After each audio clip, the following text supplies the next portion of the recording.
What would you do if you accidentally overheard your own son planning your future? Without you in it. That's exactly what happened to me. One quiet night, while walking to the kitchen for a glass of water, I heard voices coming from the living room. My son and his wife.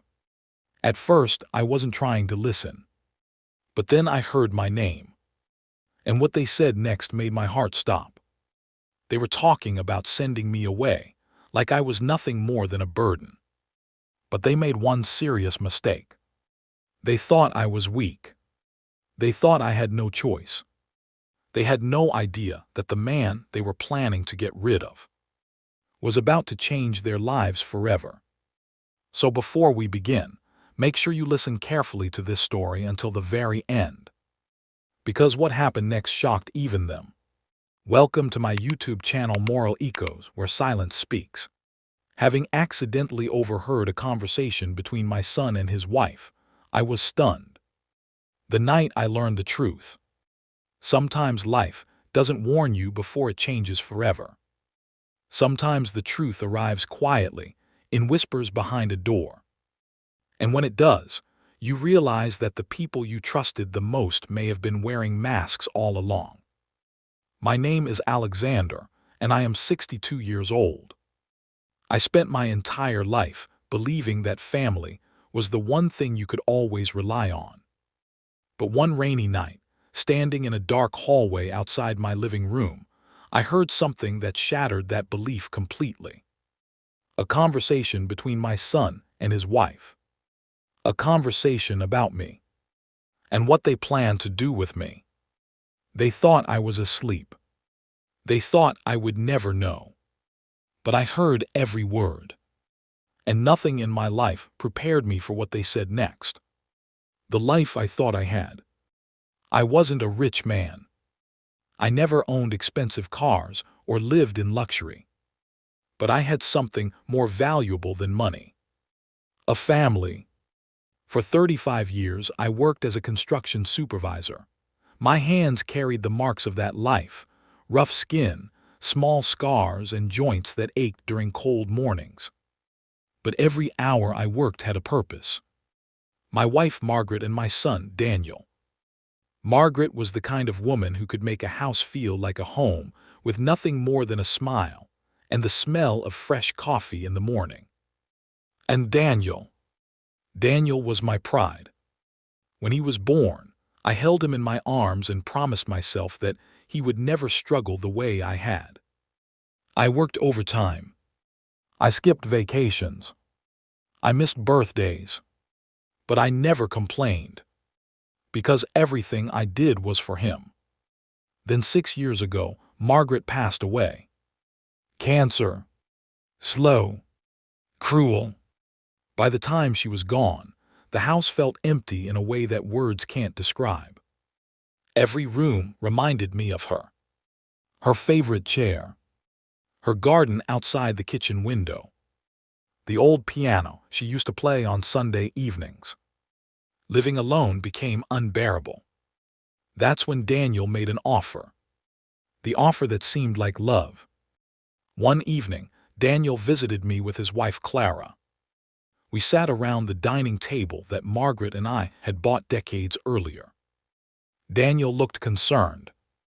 "Dad, you shouldn't live here alone anymore." I tried to smile. "I'm fine." But he shook his head. "No, you're not. Come live with us." Clara nodded politely. It would be better for everyone. At the time, their offer felt like kindness. Like love. So I agreed. I sold the house Margaret and I had built together, packed my belongings, and moved into Daniel and Clara's home. I thought I was moving closer to family. I didn't realize I was stepping into a place where I was no longer welcome. The first signs. At first, everything seemed normal. Daniel went to work every morning. Clara worked from home. I tried to make myself useful. I fixed broken cabinets, repaired the fence, cooked dinner sometimes. But slowly, things started changing. Clara's smiles became shorter, her patience thinner. One afternoon, I overheard her sigh loudly when I entered the kitchen. Another time, she whispered something to Daniel that stopped immediately when I walked in. The atmosphere in the house shifted, but I ignored it, because a father doesn't want to believe that his own child might see him as a burden. The night that changed everything. The night everything fell apart started like any other. It was raining softly outside. I woke up around midnight and decided to get a glass of water. As I walked down the hallway, I noticed the light in the living room was still on. Then I heard voices. Daniel and Clara. I wasn't trying to listen. But then Clara said something that made my heart stop. "Daniel, we can't keep doing this." Daniel sounded confused. "Doing what?" Clara sighed. "Living with your father." My feet froze. The hallway suddenly felt cold. Daniel lowered his voice. "Clara, he might hear." She laughed quietly. "He's 62, he's asleep." If only she knew. The conversation that broke my heart. Clara's voice grew sharper. "I didn't marry you to take care of a retiree." Daniel sounded uncomfortable. "He's my father." And Clara snapped. "That doesn't mean he has to live here forever." I felt my chest tighten. Daniel hesitated. "What do you want me to do?" Clara answered without hesitation. "Convince him to move out." The words hit me like a hammer. Daniel asked quietly, where would he go? Clara shrugged.